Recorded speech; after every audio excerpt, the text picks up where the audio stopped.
Hi, this is Pat Shand, writer of Robyn Hood, and you have jumped inside the pull bag. You got a plan, darling? I always got a plan. They don't ever work, but I always got one. Hello and welcome to the Pull Bag. This is the second interview of this week. I am your host, TFG and Mike, and joining me is the Zenescope Entertainment writer of Robyn Hood, Code Red, Robyn Hood Age of Darkness one shot, and I don't know what else he's done right off the top of my head, but we have Pat Shand with us today. Hello, sir. How's it going? It's going. How are you? Not bad, not bad. That's good. As we are recording this will release on Friday, the 7th of August. As we're recording this, Robyn Hood ongoing issue number 13 just came out this morning. Before we get into all that, before we get into how you started writing comics, I wanted to ask you about, kind of like where you grew up. Did you always want to be a writer? That kind of thing. Yeah, absolutely. I grew up in Freeport. It's a small town in New York, Long Island. And yeah, I've lived there basically most of all my life until about a year and a half ago. I moved here to San Diego. And as far as wanting to write my whole life, absolutely. I mean, I remember I got R.L. Stine's Goosebumps books when I was about 6 years old. And ever since then, I've been trying to write.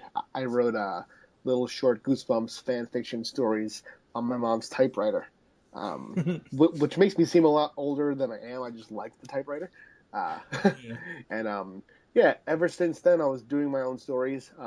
I had this kind of, for my age, morbidly bizarre hope that when R.L. Stine died, I would somehow inherit the right to continue Goosebumps.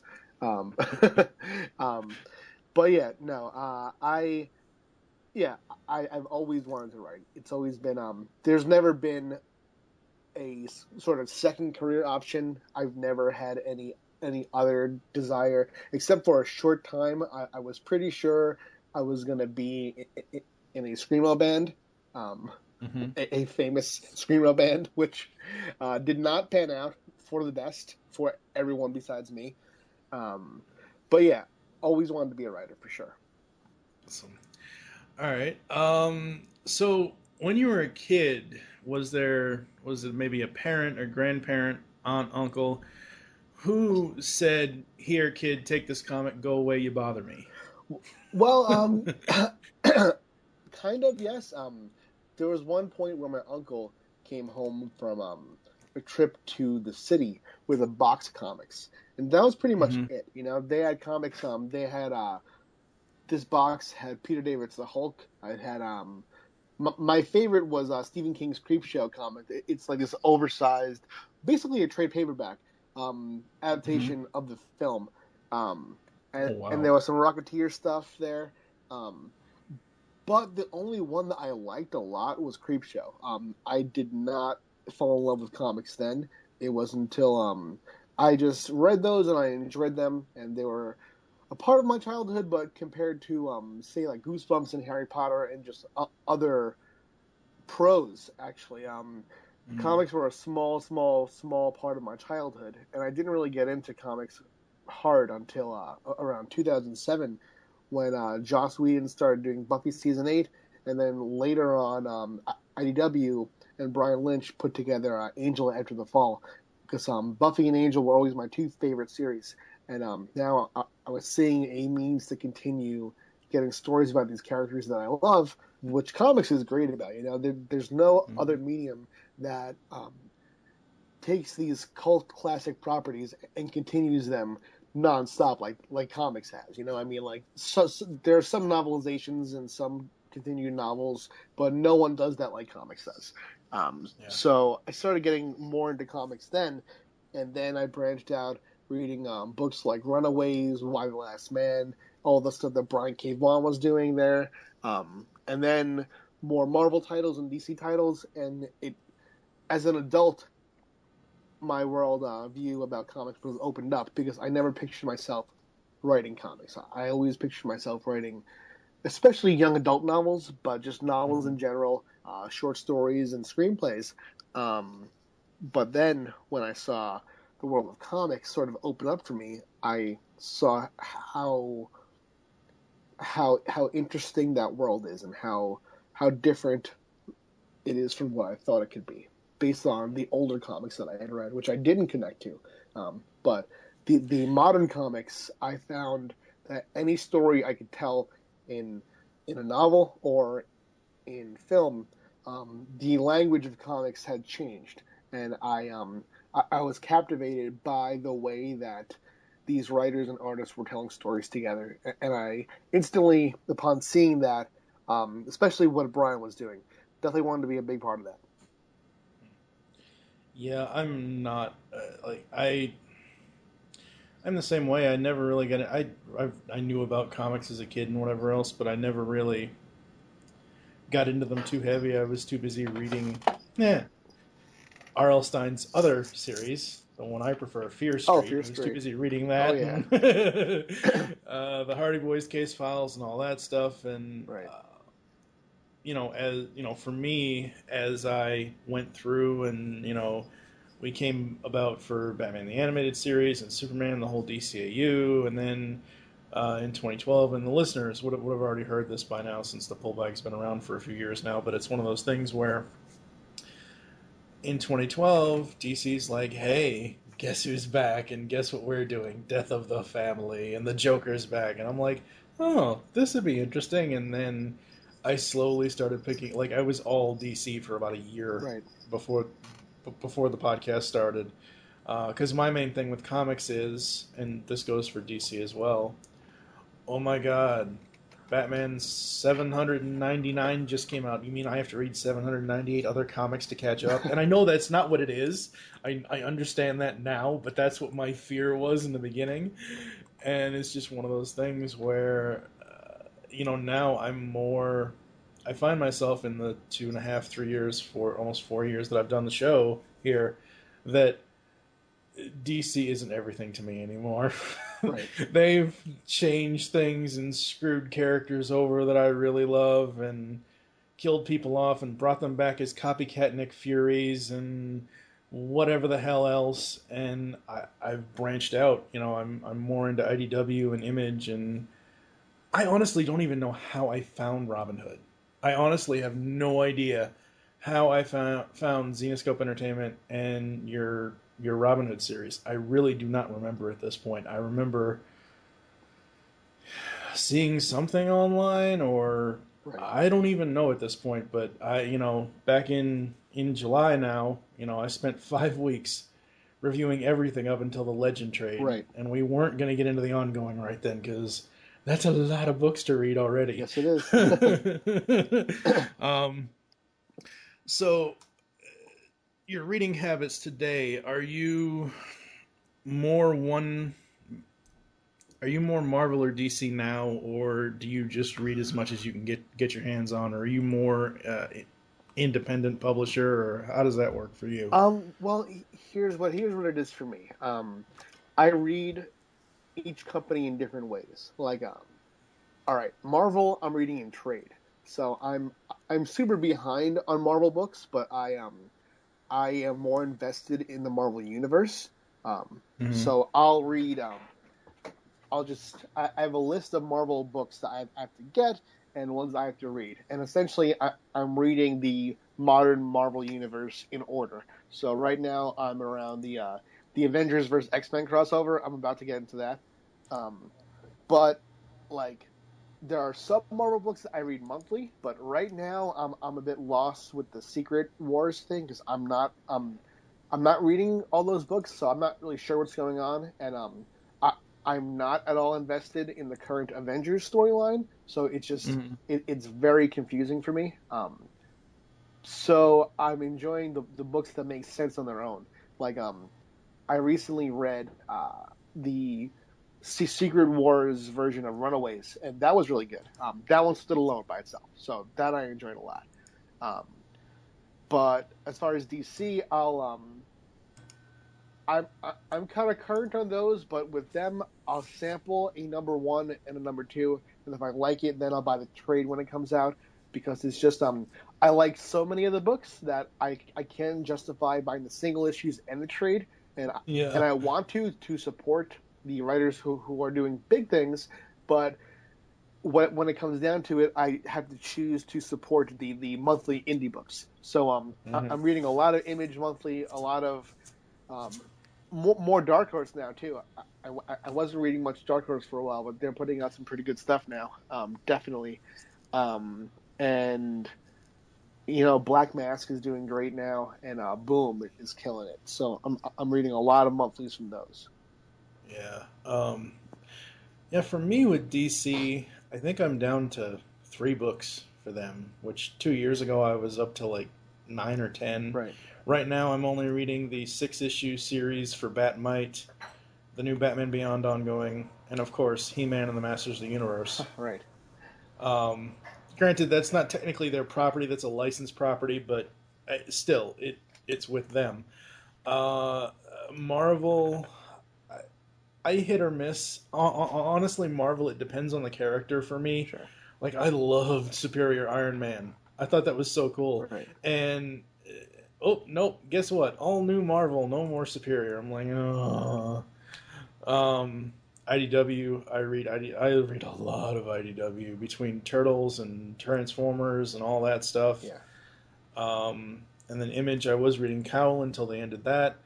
And then, like I said, I found Robyn Hood, and I haven't looked back. And I've pretty much delved into almost, not everything, but I would say a good 40% of what Zenescope Entertainment's doing right now is on my list. Nice. Yeah. Your series was kind of the kickoff with your characters, and then I saw that you guys are doing the 6-issue 10th anniversary edition things, and the Code Red, which you wrote, which I have yet to get around to reading. I need to do that. And it's just one of those things where I am so far beyond dealing with Batman, Superman, Wonder Woman, any of the BS that DC puts out with those. And I hate when companies reboot. I really do. Like, okay, sure, New 52 was fine. Go ahead and tell a new thing. Oh, and then 3 or 4 years later, hey, guess what? We need money, so we're going to take it all back to one and give more... Right. I'm one of those guys that you need to... I am a strict continuity person. It needs to have a beginning, an extremely long middle, and then it either needs to end or it needs to just continue. Right. That makes sense, yeah. Yep.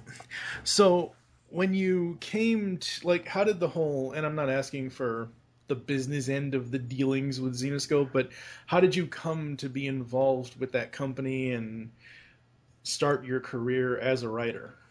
Well, it started it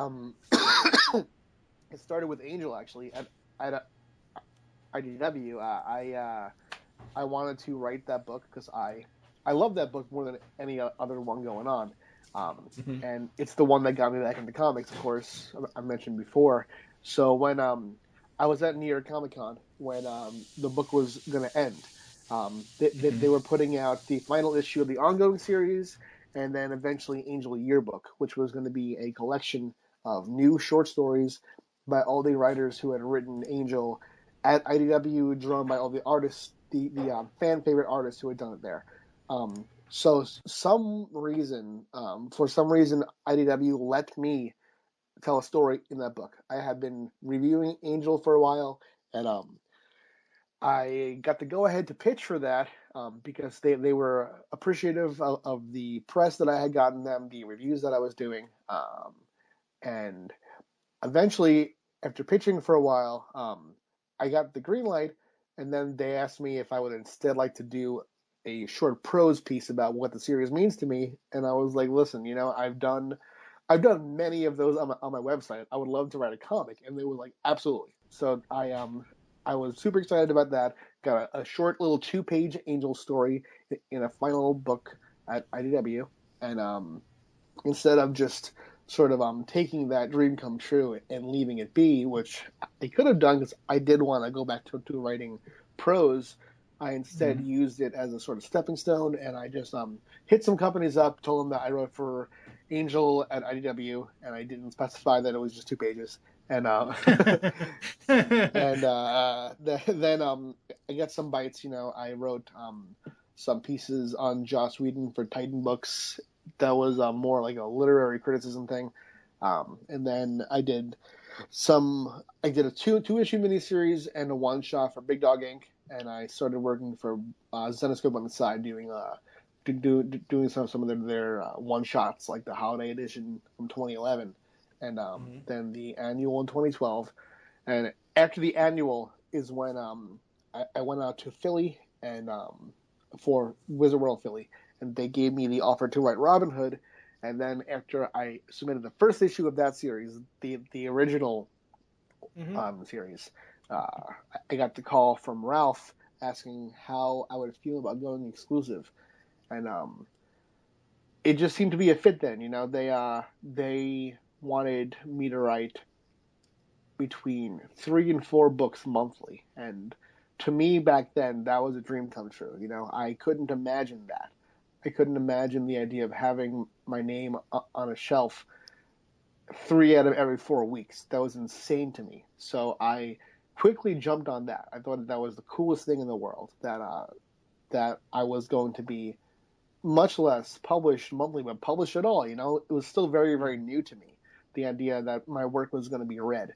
And that was the biggest draw, that someone wanted me to write for them and that my work was going to be out there. And that was stunning to me. And ever since then, I was also very intrigued about the idea of Zenescope wanting to do my creator-owned books. And I've done, at this point, I've done 2 through them. One just came out digitally, and one came out digitally first, but now is being published in a sort of joint venture between Zenescope's All Ages branch, Silver Dragon Books, and Scholastic. And that book comes out, I believe, next Wednesday. It's called Family Pets. And right, next Wednesday. Excellent. Yeah. I'm super excited about that because that's my first print creator-owned book. Okay, so before we dive into everything Robyn Hood, talk about Family Pets for a bit, because I've seen you post about it online, but I haven't actually checked it out yet. Sure. Family Pets, it's a 6-issue miniseries collected into one graphic novel. It's it's got a sort of Lumberjanes feel to it. It's drawn by Sarah Dill, who has this awesome, very it's very much her style, but it's also it takes what we love about the simplicity of Disney art and Pixar art and just puts it together into her own comic booky style. And it's just awesome.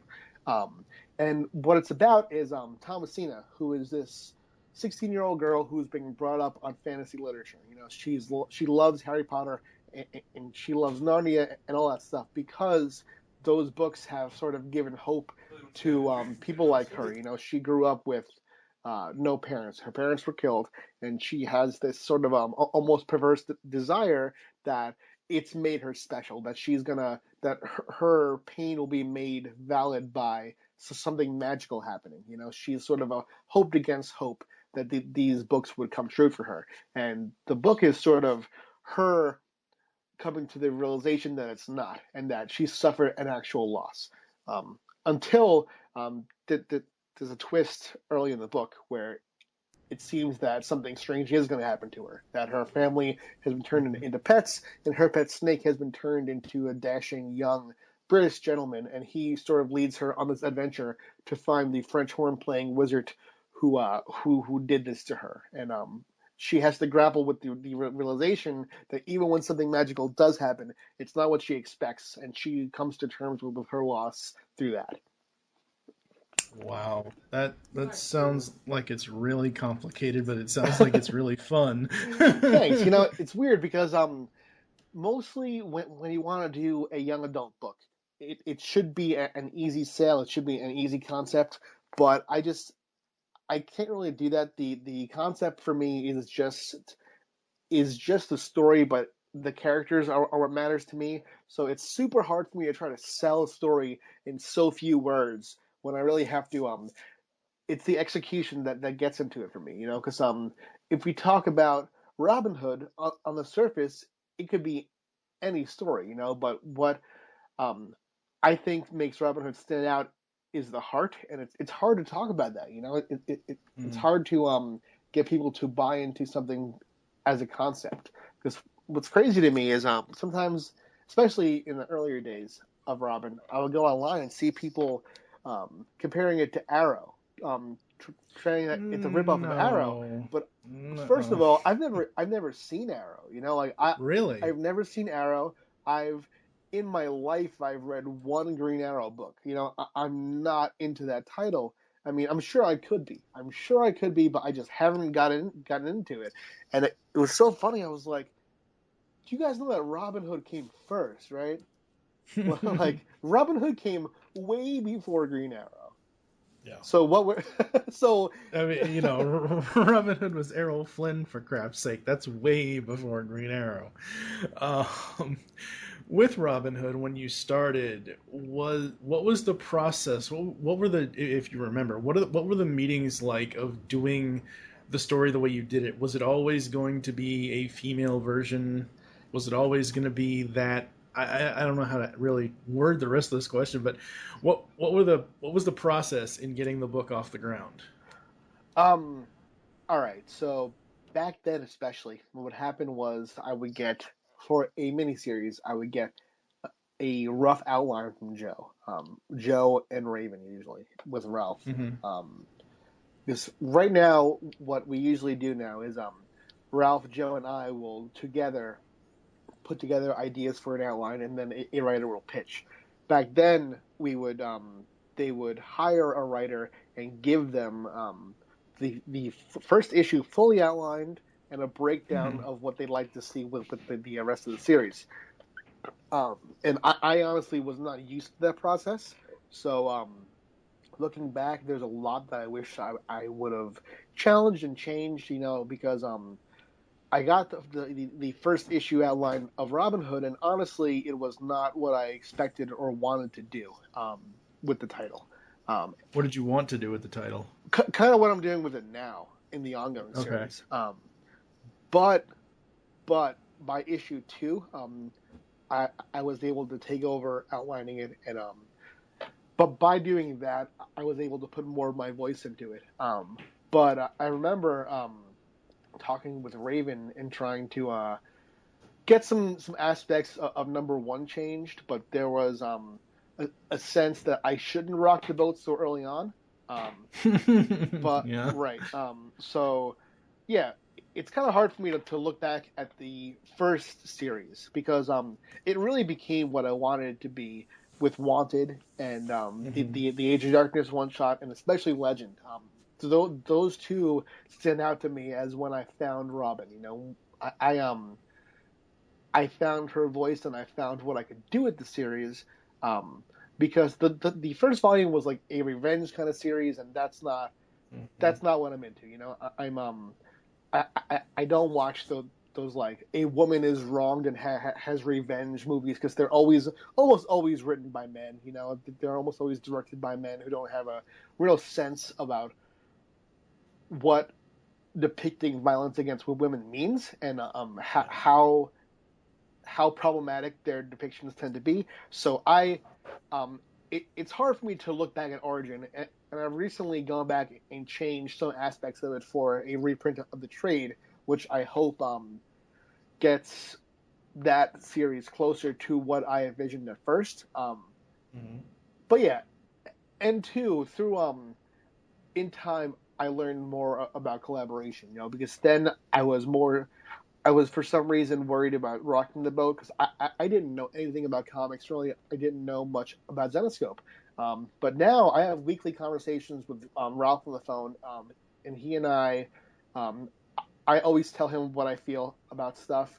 And with Joe, um, Joe and I work on stories together now, and it's I've sort of learned that it's not rocking the boat. It's collaborative. You know what I did Yeah, it's sharing ideas. exactly, and what I didn't go in expecting was um, I didn't know how Zenescope works early on, and what it is. I was actually talking to someone about this online. They'll often see in some titles a few credits. That they'll see story by and a few names there, and then a writer, and they didn't know what that meant. And I had to explain. It's sort of like if you look at any major film, right? If you look at the Avengers, for instance, or Iron Man, you'll see that story by and then screenplay by, and you'll see it in TV too. So what I didn't know back then, but which I've sort of learned now, is that the atmosphere of Zenescope is sort of more of a TV kind of thing. Because Ralph and Joe are Hollywood guys, so it's a writer's room atmosphere. You go in, and there are some books that we just break the story together. We plot it together, like Grim Fairy Tales. As of issue 101, I'm the writer, but who develops the concepts are me, Ralph, and Joe sitting in a room together, and that's new for me, to sort of collaborate in that way. Because with Robyn Hood, now, I mean, basically since Wanted, but especially now, I just write the plot, send it to them, ask for approval. They give notes or they don't, and then I write it. Same with Van Helsing. But with Grim Fairy Tales and these books that we're hiring writers on, we'll definitely break it together and really get down to the nitty gritty of collaboration and what we want the book to be. Right. Now, I don't know, and I'm not trying to look for approval here. I don't know if you listened to any of the Robin Hood shows that I've done in the past month and a half. I have not yet, but I have all the links saved. Okay. Yeah, that's no reflection on you. It's just been a crazy busy month. It's been absolutely. No, I understand. It really shocks me if anyone actually listens to my shows. So, but anyway, throughout the episodes that my buddy Steve Megatron is the co-creator of the GCRN with me, we constantly question Robin's left eye. Okay. And that's one of the reasons why I kind of wanted to do this interview with you, because I didn't just want to ask online and just get a response in passing. Right. Okay, so for anyone that doesn't know, and the original series has been out for a while now, Robin Loxley got raped and her eye got cut out. After that happened, she now has what I assume to be, and again, you're the writer, you can correct me on this, some sort of magical golden left eye. And sometimes it glows and sometimes it doesn't. Right.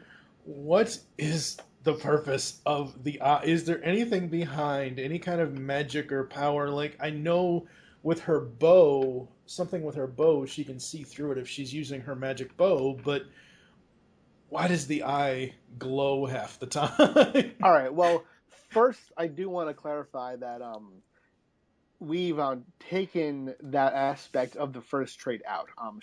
There is no rape. I did not want that to happen at first, okay. And I was I regretted that I didn't fight that harder. Okay. And when it was reprinted as Origin, I basically begged to take it out. I didn't want it. It was weird for me too, because there were some readers who some female readers whose voices who I remember said that scene spoke to them, where she takes revenge later on, but then there was an overwhelming amount of people whose voices I trusted very much that did not like that, and I did not like the whole aspect of the first volume, and it's sort of that reaction made me. It sort of bolstered what I had originally felt, was that this is not the story that we should be telling. This is not what we should be focusing on, because Robin is a hero, and what's crazy is, take Batman or Spider-Man for instance. You will never ever see a story where a male hero, is raped as their origin story. It's never going to happen. That will never ever happen.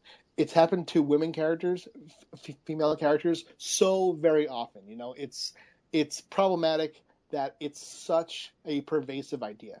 So that Robin Hood, a character I love so much, was part of that, was just weighing on me. So I definitely the newer version of the origin story is still there. There are still aspects of it that kind of make me sad that I didn't try to change more and that I hadn't spoken up. Because I do feel that had I spoken up more, I would have been heard. I do think that, and I take full responsibility that I was not willing to speak up more because I wanted the job, and I didn't know Right. that I was able to. But considering how often I've spoken up about things now and how often I'm heard, I do think that I could have been heard more. So that's why I took the opportunity to change it when I could. But as far as the mythology of her eye goes, it's that when she first comes to Mist, in issue 1, the end of issue 1 and the beginning of issue 2 of the first series, the only time you ever see any sort of magical power come out of Robyn is right then when her eye patch is blown away and she a blast of power comes out of her, knocking one of the guards back, and we haven't ever since seen that. And that was essentially her inner power activating, because the first issue of Origin starts out and reveals that she was originally born in Mist. So she is and for readers who don't know about the mythology of Grimm fairy tales and Robin Hood, the idea of the whole interconnected Grimm universe is that Earth is surrounded by the 4 realms of power, which are Wonderland, Mist, Neverland, and Oz. So it sort of gives us the chance to delve into all the public domain ideas as one interconnected universe. So Robyn's from Mist, and she didn't know it because she was taken to Earth because she was destined to have this dark future.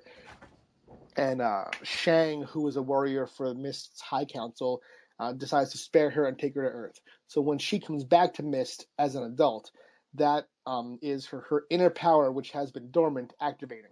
So it's directionless at that moment, but the ghost of Delphina, who was killed, welcoming Robyn into Mist.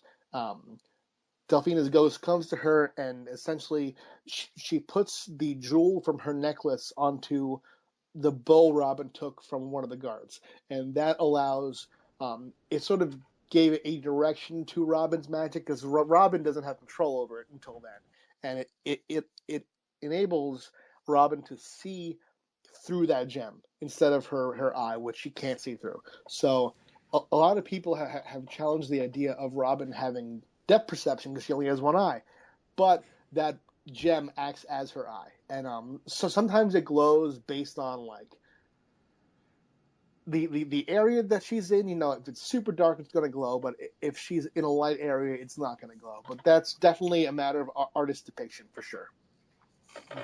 Okay. Yeah, no, I mean, I was just curious about it because I wasn't, like, I understood when I was reading it and reviewing it that I understood that it was, that she returned to Mist and she, was originally from there and Right. born there. But it just certain times as I was reading the books, I was like, what's the deal? Right. Because I wasn't too sure because I knew the bow was magical. Right. I knew the bow was, but I wasn't sure about her eyes. So, okay, so you went through Origin, Wanted, and Legend, and by that point, in those books, you introduce the Merry Men, and then as the books go on, you kill them all off, pretty much. Most of them, yeah, definitely. Yeah. kind of depressing. Yeah, it's pretty brutal. Yeah. And I wasn't sure, not that I have a problem with this or anything else. I'm like, okay, so it's a female Robin Hood. Where is Maid Marian going to come in? Because as we all know, in the traditional sense of Robin Hood and Maid Marian, that they're, lovers and whatever else. And I was like, oh, okay, so there's this really awkward kiss, and then there's this moment, and then you just move on. This was after Robin had saved Marian, Right? And now they're best friends, and we're telling the whole story in New York. I did ask you on Twitter, I don't know, a month or so ago, I think right before I started the production on the podcasts for the Robin Hood Month Spotlight, will they ever return to Mist? And you had said no, they're in New York, Yeah, permanently. Right. Will they ever go anywhere else on Earth? Like Chicago, LA, Paris? I don't know. It's funny. I tried to get them to San Diego, at issue 17. I was gonna end the Cabal story early and start a new story with issues 18 to 25, and they were gonna go to California. But that was I pitched that when I was in the Zenescope office in December last year, and Joe was big on superhero books, and he was like, Robin is essentially our Spider-Man, and Spider-Man. If Spider-Man has been in New York this long, we can deal with Robin Hood being in New York for more than 20 issues. So I was like, all right. So he likes the idea of keeping her where she is, and I like the idea of her not being in Mist. I definitely want Yeah, distance from no, the I trilogy. do Yeah. too. Yeah, I mean, I do too. I just figure as you're plotting the rest of the series out, may the series go on for as long as you want it to.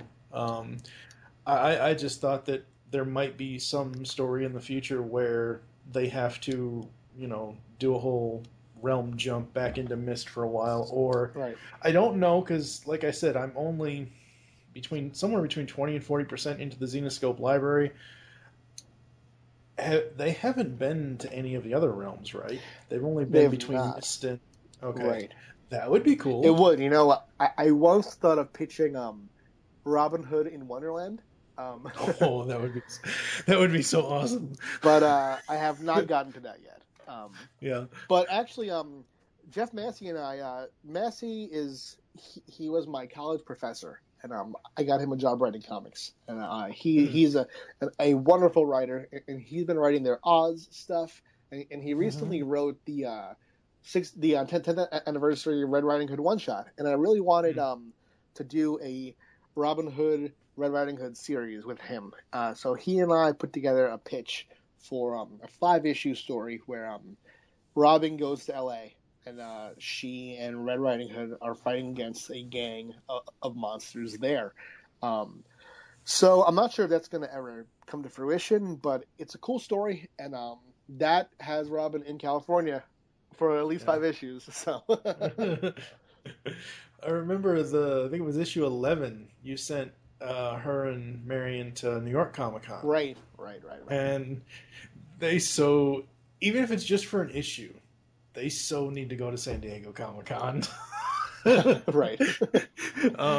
But no, yeah. After I read Jeff's, because like I said, when I found out about the 10th anniversary 6-issue special thing, I'm like, oh, okay, cool. This will give me a chance to look at some of the other characters that Zenescope has, and I'd already loved Red in Robin versus Red, the one shot that you had done.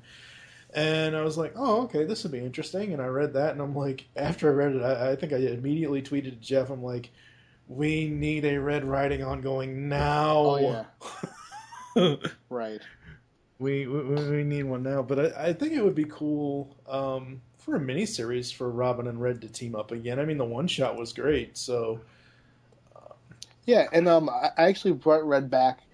She's in Robin Hood number 20, and she is in a Robin Hood annual that follows after 20. oh wow. So how far? Don't obviously I'm not going to give any plot details away, but how far have you plotted the ongoing? I've plotted it as far as I've written it. I I've gone through. I mean, like projectionally, like issue 30, 40, 50. No, through the annual. So it goes Okay. it goes to 20 and then the annual. Okay. And beyond that, I've not plotted any yet. Okay. So there's plenty of time to do a whole bunch of stuff. Right. Yeah, I actually I spent all of July just writing Robin Hood. I usually trade off between series because right now I'm doing Grim Fairy Tales, Charm Season 10, and Robin Hood Monthly, in addition to the Van Helsing miniseries. So I have 4 titles to write, but during June I purposely got ahead. And then I spent all of July writing Robin Hood 17 through the annual, and Wow. because that storyline is essentially the 4th trade, and that one ends the Cabal storyline. So it's essentially the first major Robin Hood story come to an end there. For the ongoing. Right. Yeah. Yeah. Awesome. Awesome. Let me see here. What are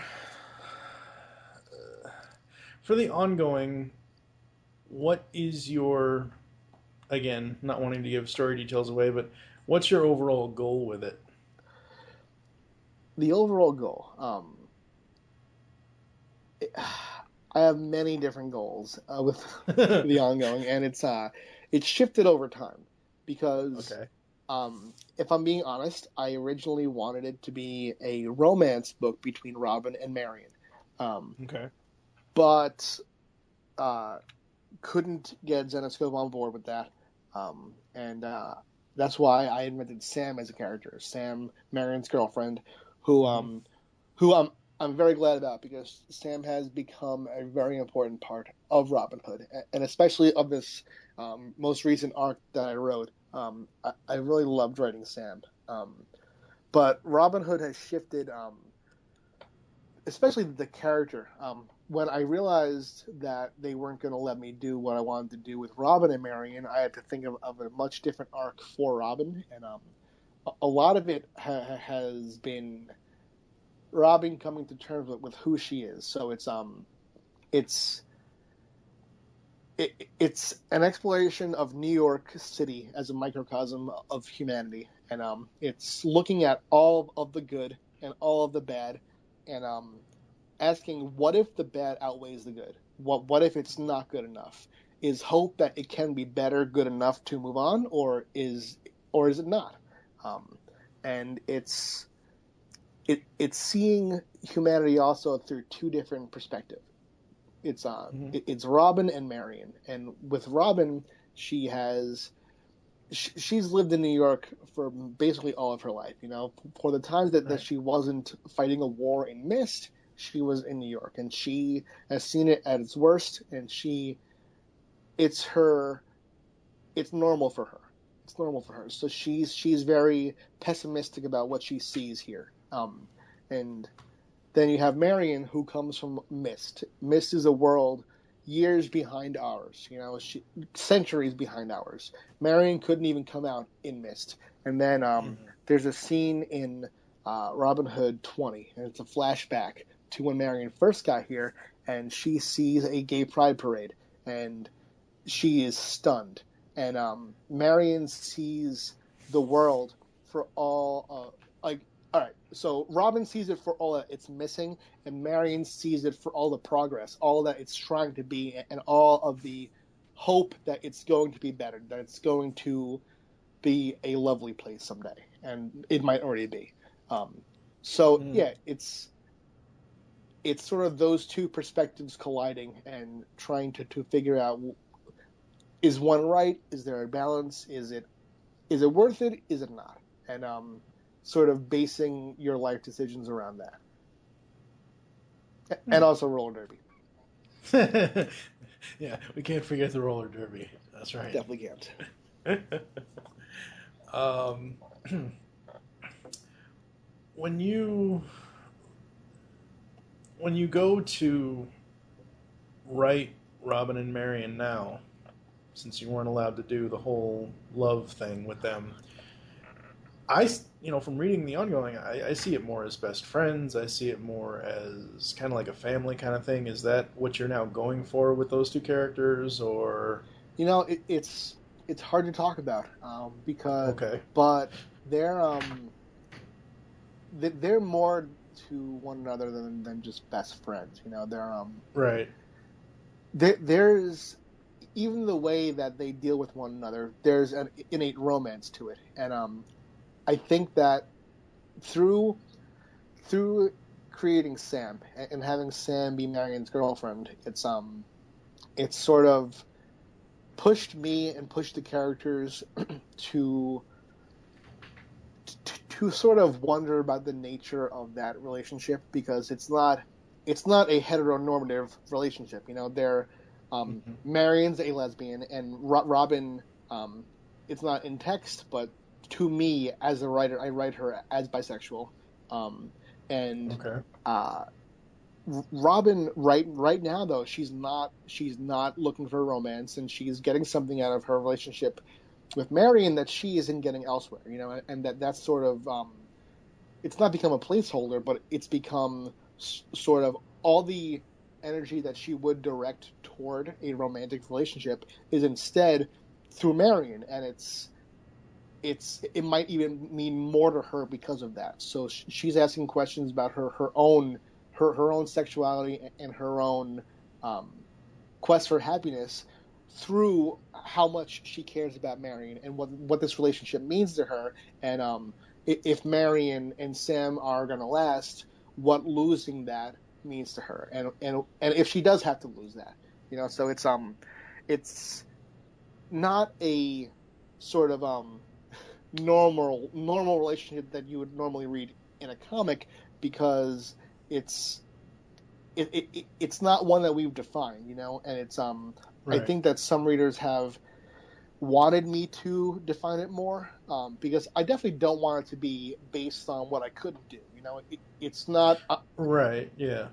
it's not like a second best idea. You know, if if I couldn't find an idea in writing Robin Hood that I was as in love with as my original idea, I just wouldn't write it. You know, I would have someone else write it. Um, Right. and if there ever comes a day where um, the notes that I get, or the direction they want Robin Hood in is different, is so different from what I love about her as a character and her cast, that I can't write it anymore, then that'll be that day, and someone else will write it. You know, because I have at this point there are many books that I could write at Zenescope that I could Mhm. find that connection to, but yeah, I just want to make it clear that this is not like a second best version of the Robin Hood ongoing series. You know, it's something that I definitely hold dear. You know, it's I Right. couldn't do the original idea, but this is something that's as important to me, and I think that at the end of this storyline, especially the Cabal storyline, readers will Mhm. see something pretty unique in Robin and Marion. Very cool. Very cool.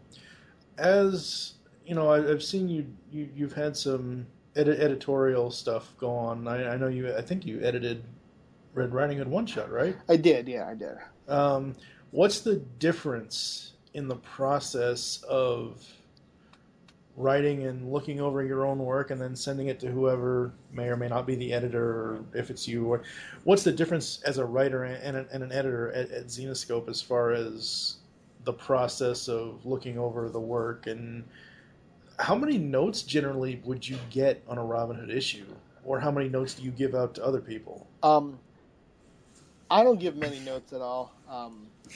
No, seriously, yeah. I feel personally, if I'm working with a writer, I want them to write their best version of the story, not what I want to see.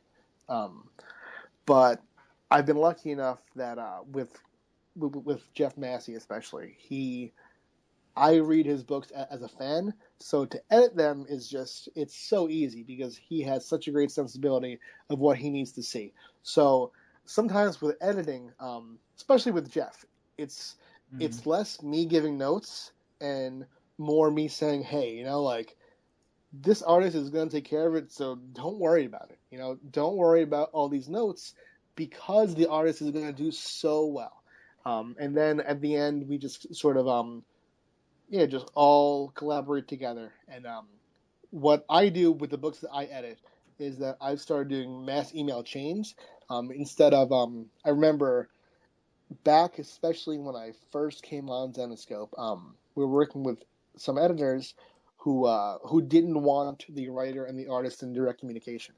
Um, and what I have found is that if you put the writer, the artist, the colorist, and the letterer in one email chain with the art director and with me working as the editor, it's going to be a much more like a jam session-y collaboration fun hangout thing, you know, and it's much less work that way because Absolutely. say for instance all right, someone the artist gets a page in. If someone finds a mistake before me, then then it just makes it so much easier because it's so many eyes on one page, you know, because it's all these people who have read the script, who are so familiar with the story and the in and outs of the story because the artist is going to be drawing it, the colorist is going to be coloring it, and the writer wrote it.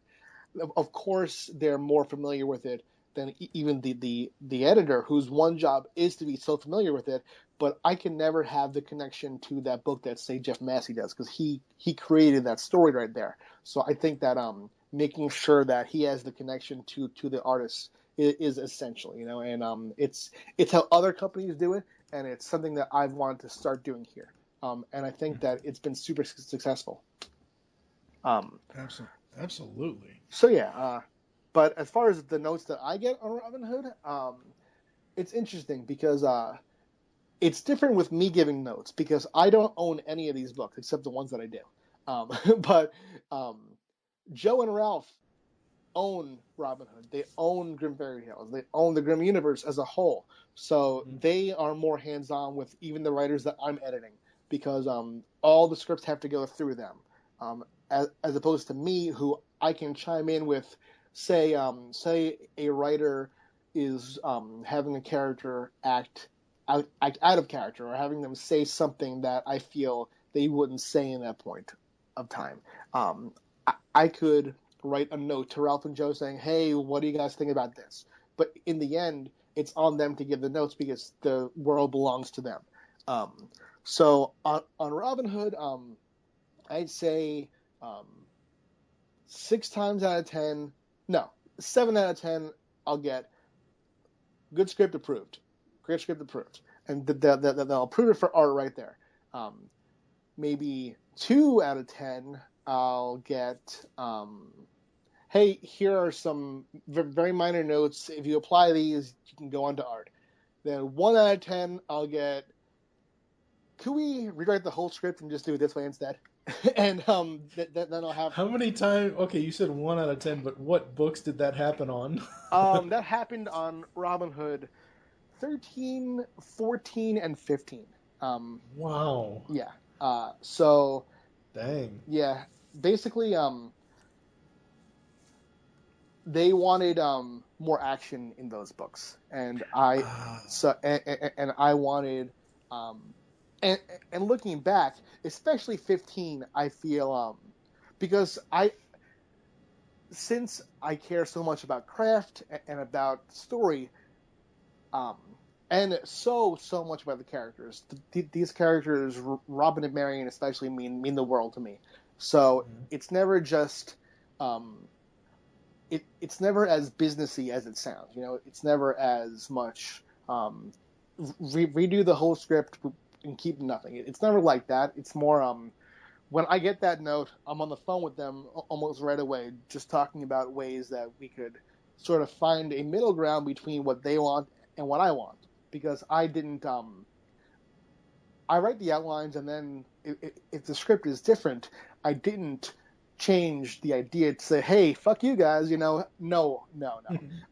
I did that because something inspired me while I was writing the script, and it got away from me. So sometimes it's Ralph and Joe, when they give notes that are more, when they give notes that'll take a longer time to apply, I don't think they do so lightly. They know how long it takes to write a good script. So it's never it's not an exaggeration to say to do the whole thing over, but it's sort of them saying, here's what I want and here's what you want. So what is the middle ground? Like how can we both be happy here? And sometimes with 15, for instance. 15, I was able to gut and keep a good amount, but enough that the story is dramatically changed. With 13 and 14, I basically made the original 13 and 14 into issue 13 and then wrote a whole new 14. And it's those changes... well, I originally didn't want to do it, of course, because when you write something, the last thing you want to hear is, how about we don't do this? Yeah. You kind of want to be done. Yeah. But I can't say that I'm sad it happened, because they had those notes. I thought about things that especially happened to Marion and Sam in issue 13 that have had a dramatic impact on the rest of the entire arc. Yeah. So Like I said, I just read 13 today, and I'm like, wow, I can't believe Sam said that. First the spell, then the passion. right. So yeah, I'm not even said that it happened. I just Well, right. No, I know. I understand that. I'm just saying, just the whole allusion to it. I was like, wow, that's a funny. And that's what I've noticed about your writing Yeah. is that, you've already said today that you've had some people compare Robin to Arrow, to the TV character Stephen Amell's Arrow, Right. and when I'm reading her inner monologue, I don't hear Arrow's sarcasm, like, because Arrow's too dark. He's not. I hear more of a combination of Nightwing and Batgirl, honestly, when I read Robin's inner monologue from the origin trade to now. Cool. Because her inner monologue, when you're writing to explain stuff to the readers or her opinions on things, or there's a line in one of the books where she's like, I actually think it's in 13, where she's like, well, I have no real plan, but if all else fails, and I'm paraphrasing here, I don't think this is the line, when all else fails, just start shooting. And it's like, so there was, I'm trying to think when we did the podcasts, I think it's in Legend. Yeah, it has to be in Legend because it's after she stopped killing. And I think that's kind of why people maybe compared her to Arrow, because of the whole revenge thing, and she was out to kill people. Okay. And then she was. See, the thing with Arrow is, and I know you haven't watched the series, he had a 5-year mission, or whatever the heck he was supposed to do. He was on the island. Anyway, he had this mission to come back and basically avenge everybody that wronged his city, and how he was doing that was killing them. Oh, okay. And then he eventually came around to, no more killing. And I think maybe that's why, as people were reading the original series, that's why they equated it to Arrow. But for me, in Legend, when she said, actually, it wasn't even me that brought up the joke, it was Steve. She had said something about, okay, time to take a bunch of arrows to the knee, and Steve read that, and he's like, oh, Skyrim joke, nice. Yeah, well, what's funny is that line, I was seeing that line pop up in so much social media. It was all over Tumblr, and I picture Robin as someone who plays games, who who whiles away hours of her nights on Tumblr. So I thought she would say that, That's awesome. All right, I know you're the writer, but I don't have the artist with me. But we've got to talk about the art for the overall series, the whole thing. Right. We had Larry Watts on pretty much everything up till Legend, right? Right, and then he did Legend, and then he did the first issue of the ongoing series. Okay. And was there? I don't want to get into a personal reason. Is there any big, just general reason why the change? Did he want to go do something else, or? Oh no, it's definitely want to say it's not personal at all. I talk to Larry every day.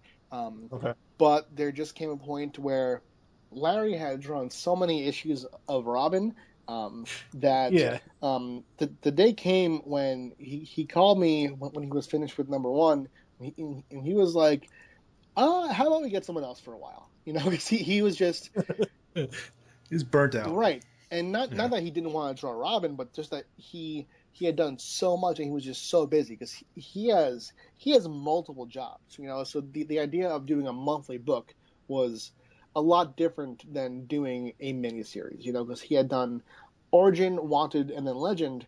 And the weird thing about Legend was that it started that came out in March of 2013, I think. Mm-hmm. So wait, no, 2014. It had to be 14. Okay, but anyway, right? But then in February of 2014, he drew the double-size Age of Darkness Robyn Hood one-shot, He went right into Legend, and then as soon as Legend was done, did the first issue of the ongoing series. So he had drawn essentially 2 trades worth of material in 6 months, and to ask him to keep drawing a new issue every month while doing all of his jobs was crazy. And Okay. and he since has he drew the new Army of Darkness series with Colin Bunn for Dynamite, and he's doing a bunch of cool stuff now. But I do want to say that he is coming back to Robin Hood. It's my first time saying this. I think he's going to be drawing the annual. It's going to come out March of next year, and Roberta is finishing out the Cabal storyline, which wraps up with issue 20, and then the annual, which is sort of this. It's a double-sized issue, and it's the epitome. It's sort of a tribute to everything that's been going on with Robin since the first series, everything that we love about Robin and her characters in one issue. And when we realized that was going to be going on, I was like, we got to get Larry to do this, and he's doing it. So March will see both a double-sized issue 20 by Roberta, who is finishing out her storyline, and a double-sized Larry issue. So I'm super excited for that. That's going to be awesome. Yeah, I love what Larry did through the first 3 trades of the series, and then we have the ongoing, and I didn't really. I mean, obviously there are changes between artists because not every artist does the same thing, but honestly, I mean, Roberta has pretty much kept the same kind of look for Robin. Little things have changed here and there. I think I think my favorite part of what Larry did in the first issue for the ongoing and how you wrote it was because Marion's new to Earth. She doesn't know anything about things that aren't, medieval sharp items. And the whole opening scene of, no, Robin, no, go back to the scissors, go back to the scissors. And just the whole thing where you see the apartment, and Larry, created her apartment very well, and you don't see what's actually happening. And then we see the reveal of her new haircut, and I was like, oh, that is so cool. Thank you. That's awesome. But I mean, man, I love the entire series to this point. Like I said, and like you'll hear in the podcast when you go back and listen to them, we do question a few things. We do question a few of the art choices here and there, but it's nothing like. We're not going to sit there and bash it because, like I said, this what you and Zenescope are doing. It has to be, for me, the most original stuff that I've read since I've been reading comics full time. Oh, wow. In 4 or 5 years now, because you're taking ideas like Robin Hood and Maid Marian and the Merry Men, and not necessarily turning them on their ass, but bringing new depths to them, and not necessarily sticking to the traditional. Like, I could see if you were just going to do a traditional one-shot story. Yeah, sure, it'll be Robin, him and his merry men, and going off on his own. Oh, no, we're going to create a whole new story.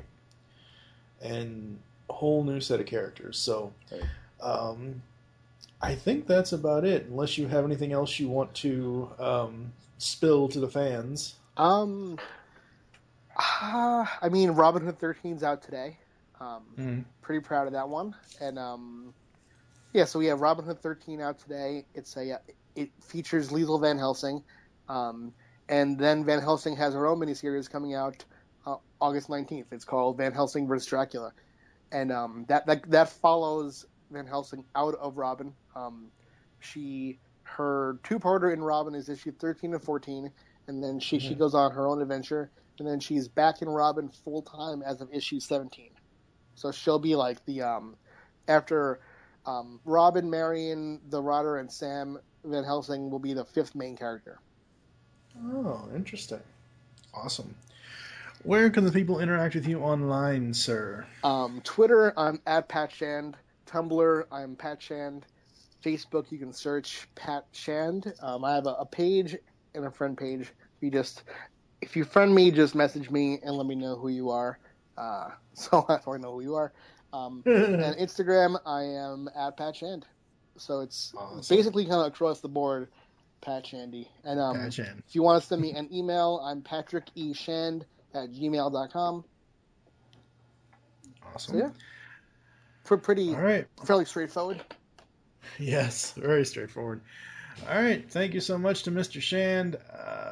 Ladies and gentlemen, the pull bag is going 80s month for August. We're doing all kinds of stuff with IDW titles, Transformers Gem, might be a Snake Eyes miniseries in there somewhere. I don't know yet. So that's what's going on in the pull bag for this coming month. You can follow at Geekcast Radio on Twitter.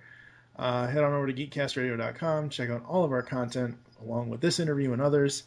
Thank you so much. Make your great escape into comics, and we will catch you next time. Hey, this is Pat Shand, writer of Robyn Hood, and you are listening to the Geekcast Radio Network. You've just heard the latest episode of The Pull Bag, the GCRN's comic review and discussion podcast. There are several ways to get in touch with us and leave feedback for the show. You can visit the website, geekcastradio.com, where you can comment on the episode and all of our different podcasts. You can rate our show on iTunes. Be sure to leave us feedback. Call the voicemail line, 502-526-5821. Please remember to tell us the show you are leaving the message for and your name. Become a fan of us on Facebook by searching Geekcast Radio Network. Send us an email feedback at geekcastradio.com. Follow us on Twitter at geekcastradio. So until next time, make your great escape into comics and unleash the geek in you.